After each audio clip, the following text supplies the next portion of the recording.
اچھا مجھے یہ فرمائیے گا سر کہ اب جو مطالبات آپ لوگوں کے ہیں، اگر مجھے مختصراً، کیونکہ پھر میں نے اس کے بعد آپ چیزیں اور بھی پوچھنی ہیں، وہ یہ کہ مطالبات میں ایک اہم چیز یہ بھی ہے کہ سیاسی قیدیوں کی رہائی ہو، اس میں خان صاحب بھی شامل ہیں، لیکن اب خان صاحب کے اوپر کئی کیسز ہیں جس میں وہ تفتیش کے فیز سے گزر رہے ہیں، تو یہ ڈیمانڈ وہ کیسے پوری کر سکیں گے؟ جی دیکھیں سیاسی قیدیوں کی رہائی یہ نہیں چاہیے. یہ کہا گیا ہے کہ یہ جو ہمارے سیاسی قیدی ہیں جیلوں میں ہیں، 1.5 سال ان کو ہو گیا ہوا ہے، اور ان کے ٹرائل کے اندر غیر ضروری رکاوٹیں کھڑی کی جاتی ہیں.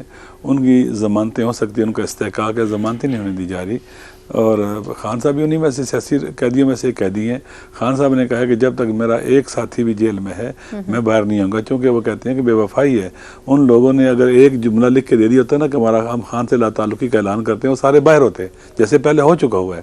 لیکن انہوں نے جیل کا انتخاب کیا اور خان صاحب کا ساتھ دیا. تو خان صاحب کہتے ہیں وہ تو بالکل، اور ان کے لیے بھی خان صاحب نہیں چاہتے کہ ان کو کسی ایگزیکٹو آرڈر کے ذریعے چھوڑ دیا جائے، جیسے بینظیر بھٹو صاحب کے دور میں پرویز مشرف صاحب نے کیا تھا کہ 10-11 ہزار انہوں نے کیسز ختم کر دیے تھے.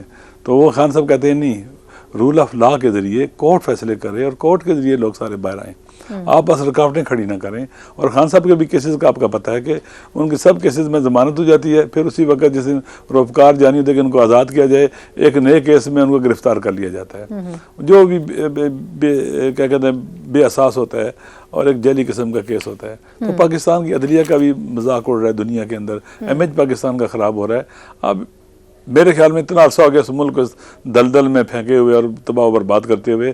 اب قانون کو آگے بڑھنے دیں، اپنا راستہ اختیار کرنے دیں اور اداروں کو مضبوط کرنے کی کوشش کریں، ان پر پریشر نہ ڈالیں. وہ عوام کی نظروں میں بھی ان کا ٹرسٹ ختم ہو چکا ہوا ہے، اعتماد عوام کا ختم ہو چکا ہوا ہے. اور اب دیکھیں نا، آپ سارے پاکستان سے پوچھیں، ایک سروے کریں کہ پاکستان کے کتنے % لوگ اپنی آپ کی لوور عدلیہ یا باقی اس پر اعتماد کرتے ہیں. یہ بہت نیگیٹو چیز ہے کہ ایک ملک کے عوام اپنے عدالتی سسٹم پر ہی اعتماد کرنا چھوڑ دیں. اور لوئر جو عدالتیں ہماری کورٹس ہیں، آپ دیکھ لیں کہ کس طرح کے فیصلے کرتے ہیں. بعض اوقات وہ اتنا سپیڈی ٹرائل کرتے ہیں کہ رات 12-1 بجے تک بھی چلتے رہتے ہیں، پھر فیصلہ محفوظ کر لیتے ہیں. کتنے دن لگتے ہیں. ابھی آج اس کا فیصلہ سنانا ہے، کل سنانا ہے، پرسوں سنانا ہے. مجھے یہ بتائیں سر، یہ کیا ہو رہا ہے تو ٹھیک کہہ رہے ہیں آپ، لیکن اب جس طرح کل ایک اہم فیصلہ آنا ہے 190 ملین پاؤنڈ کا، تو ایک طرف مذاکرات کے لیے بیٹھ رہے ہیں آپ لوگ. اگر کل خان صاحب کو سزا ہو جاتی ہے تو آپ کے خیال میں پی ٹی آئی پھر بھی کھلے دل کے ساتھ مذاکرات آگے بڑھائے گی؟ ٹھیک ہے، ایک تلخی تو پیدا ہوگی، آپ کو معلوم ہے کہ پیدا ہوگی، کیونکہ یہ ایک ایسا کیس ہے جس میں خان صاحب بینیفیشری نہیں ہے. پیسے سارے حکومت کے پاس ہیں، سرکار کے پاس ہیں، اس نے اس سے انٹرسٹ لیا ہے. خان صاحب نے القادر یونیورسٹی بنائی ہے جہاں پر سیرت النبی پڑھائی جائے گی، جہاں پر غریب لوگ پڑھتے ہیں. اور وہاں ان کے تو عجیب ہے کہ تعلیمی ادارہ ہے، اس کے تو انہوں نے ٹرسٹ کے اکاؤنٹس بھی بند کر دیے ہوئے ہیں. تو میرے خیال میں ہمیں سچ بولنا چاہیے، سچائی کی طرف جانا چاہیے. اگر ہم انتقامی کارروائیاں کرتے رہیں گے، پاور کا مس یوز کریں گے، اختیارات کا مس یوز کریں گے، یہ غیر آئینی بھی ہے، غیر قانونی بھی ہے، غیر اخلاقی بھی ہے اور غیر سیاسی بھی ہے.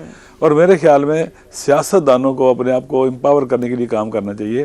یہ مذاکرات، ان کی جو ٹاپ لائن ہوگی وہ یہ ہے کہ پاکستان کے اندر پولیٹیکل سسٹم مضبوط ہو جائے.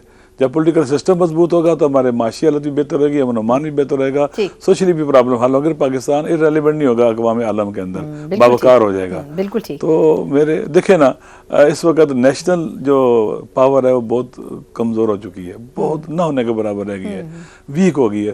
جب ایک ملک کی نیشنل پاور ویک ہو جائے تو وہ بڑے بڑے بحرانوں کا پریشر نہیں برداشت کر سکتا اور کیا سب نے ڈھہ جاتا ہے. بالکل درست تو کہہ رہے ہیں. میرے خیال میں اب وقت آ گیا ہے، پاکستان ہمارا، اس کو ان مشکلات سے ہم نکالیں اور آگے بڑھیں.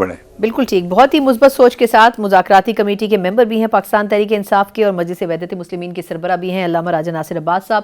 یقیناً